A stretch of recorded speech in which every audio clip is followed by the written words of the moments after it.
नमो नमः। एक बारं पुनः आचार्य प्रथम वर्षस्य ये छात्राः सन्ति तेषां समक्षं वैयाकरणभूषणसार ग्रन्थस्य अभेदैकत्वसंख्या निर्णयप्रकरणमादाय अहं समुपस्थितः। अभेदैकत्वसंख्या प्रकरणस्य आवश्यकता का अस्ति? इतः पूर्वं देवताप्रत्ययार्थ निरूपणं भवद्भिः अधीतं। देवताप्रत्ययार्थ प्रकरणे वृत्तिप्रसंगः समागतः। वृत्तिप्रसंगात् वृत्तौ का संख्या प्रतीयते इति जिज्ञासा स्वतः एव समुदेति। तस्याः जिज्ञासायाः शमनम् आवश्यकम् अस्ति। यत् वृत्तौ का संख्या प्रतीयते, तस्याः शंकायाः समाधानं कर्तुं कौण्डभट्टेन इदम् अभेदैकत्वसंख्या प्रकरणम् आरब्धम्। अभेदैकत्वसंख्यायाः प्रतीतिर्भवति वृत्तौ इति एतत् सर्वं प्रतिपादयन् आह कौण्डभट्टः अभेदैकत्वसंख्यायाः वृत्तौ भानमिति स्थितिः कपिञ्जलालम्भवाक्ये तत्त्वं न्यायात् यथोच्यते। वृत्तौ समासादिवृत्तौ आदिपदेन तद्धितादयः अपि वृत्तयः अंगीकर्तव्या। तर्हि समासादिवृत्तौ अभेदैकत्वसंख्यायाः प्रतीतिर्भवति। अभेदैकत्वसंख्याया वृत्तौ भानमर्थात् प्रतीतिः। वृत्तौ अभेदैकत्वसंख्यायाः प्रतीतिर्भवति इति स्थितिः। राज्ञः पुरुषः इति यदा उच्चार्यते तत्र एकस्य राज्ञः पुरुषः, द्वयोः राज्ञोः पुरुषः, त्रयाणां राज्ञां वा पुरुषः, तत्र का संख्या प्रतीयते? तत्र संख्या प्रतीयते किं? तदानीमुच्यते तत्र अभेदैकत्वसंख्यायाः प्रतीतिर्भवति। अभेदैकत्वसंख्या का अस्ति? पश्चात् तस्याः अभेदैकत्वसंख्यायाः स्वरूपद्वयं वर्तते इति प्रतिपादयिष्यामः। अभेदैकत्वसंख्यायाः प्रतीतिर्भवति राजपुरुष इत्यादि वृत्तौ। औपगवः इत्यत्रापि तेनैव प्रकारेण अभेदैकत्वसंख्यायाः प्रतीतिर्भवति। कपिञ्जलालम्भ वाक्ये तृत्वं न्यायात् यथोच्यते। कपिञ्जलालम्भ वाक्यमस्ति, मीमांसकानां कपिञ्जलाधिकरणमस्ति।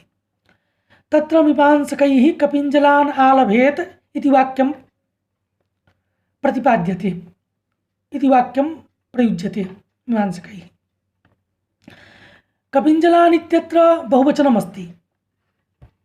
बहुत्वं किमस्ति? बहुत्वं तृत्वादि परार्धान्त संख्या बहुत्वं। बहुत्वे आदि संख्या तृत्व संख्या भवति, तथा च सर्वाधिका संख्या अस्ति परार्ध संख्या। अतः तृत्वादि परार्धान्त संख्या बहुत्वम् उच्यते। तत् कपिञ्जलान् आलभेत इत्यत्र प्रत्यासत्तिन्यायात् तृत्वम्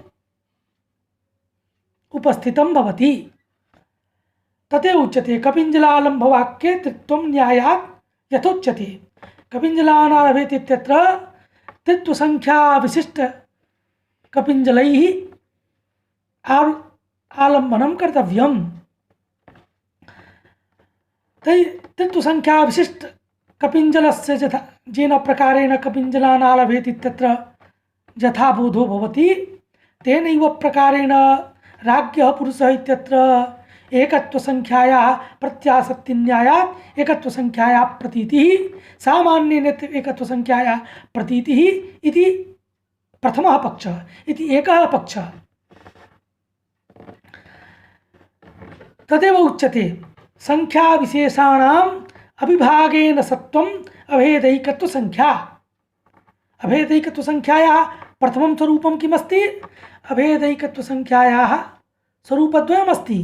तत्र प्रथमं स्वरूपमस्ति संख्या विशेषाणाम अविभागेन सत्वम अभेदैकत्व संख्या। संख्या विशेषाणाम एकत्व द्वित्व बहुत्वादि संख्या अविभागेन यत्र वर्तन्ते सा अभेदैकत्व संख्या भवति। अभेदैकत्व संख्यायाम् एकत्वादयः अविभागेन वर्तन्ते, तत्र विभागः कर्तुं न शक्यते। कथं विभागः कर्तुं न शक्यते? येन प्रकारेण मधु भवति, मधुनि सर्वेपि ओषधयः अनेकाः ओषधयः भवन्ति, तर्हि सर्वाः ओषधयः स्वशक्तिं परित्यजन्ति मधुनि, स्वरसं परित्यजन्ति सर्वाः ओषधयः। तर्हि सर्वे अथवा सर्वे ओषधिरसाः मधुनि येन प्रकारेण अविभागेन वर्तन्ते, अर्थात सर्वे ओषधिरसाः मधुनि वर्तन्ते, किंतु प्रत्येकं सह विरोधः नास्ति। यत् एकेन ओषधिरसेन सह अन्यस्य ओषधिरसस्य विरोधः अस्ति इति ओं नास्ति। मधूनि सर्वे रसा भवन्ति, सर्वे ओषधिरसा भवन्ति, सर्वाः ओषधयः स्वरसान् परित्यजन्ति, अविभागेन सर्वे रसाः तत्र वर्तन्ते। तेनैव प्रकारेण वृत्तौ सर्वाः संख्याः भवन्ति, अविभागेन भवन्ति, विरोधो तत्र न भवति।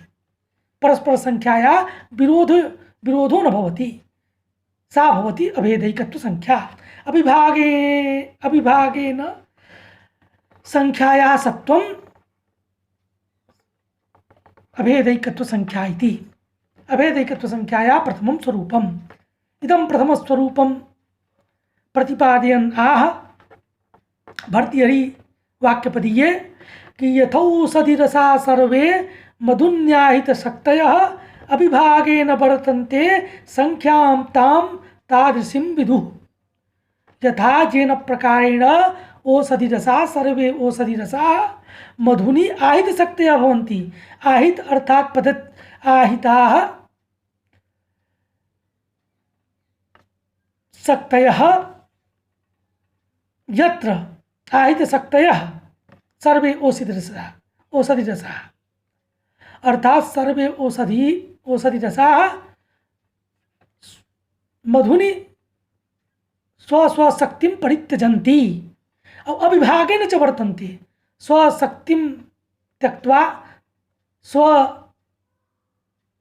विशेषभावं त्यक्त्वा ओषधि कस्याश्चित् औषधेः जब विशेष गुणः अस्ति, विशेष रसः अस्ति, तं परित्यजन्ति, किन्तु स रसः तत्र तिष्ठति।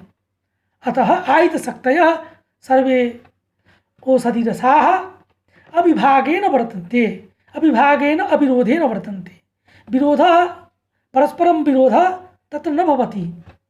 सर्वेषाम् औषधिरसानां परस्पर विरोधो न भवति। तादृशीम् एव संख्यां विदुः, संख्यां तां तादृशीं विदुः। अर्थात अविरोधेन सर्वाः संख्या तत्र भवन्ति, किन्तु विरोधः न भवति इति संख्यायाः प्रथमं स्वरूपम्। अभेदैकत्व संख्यायाः द्वितीयं स्वरूपं किं? तदानीम् उच्यते परित्यक्त विशेषं वा संख्या सामान्यं भवति। अर्थात परित्यक्त विशेषम, यथा एकत्वं द्वित्वं त्रित्वम् इति एकत्वसंख्यायाः एकत्वं विशेषगुणः अस्ति। द्वित्वं विशेषगुणः, त्रित्वं बहुत्वं वा विशेषगुणः। तो एकत्वं द्वित्वं बहुत्वं परित्यज्य संख्यात्वेन संख्या एव तत्र तिष्ठति। एकत्वं द्वित्वं बहुत्वं वा न तिष्ठति। तर्हि यत्र एकत्वं द्वित्वं बहुत्वम् इति या विशेष संख्या सा विशेष संख्या न भवति, अपितु संख्यात्वेन संख्यायाः प्रतीतिर्यत्र भवति सा भवति अभेदैकत्व संख्या।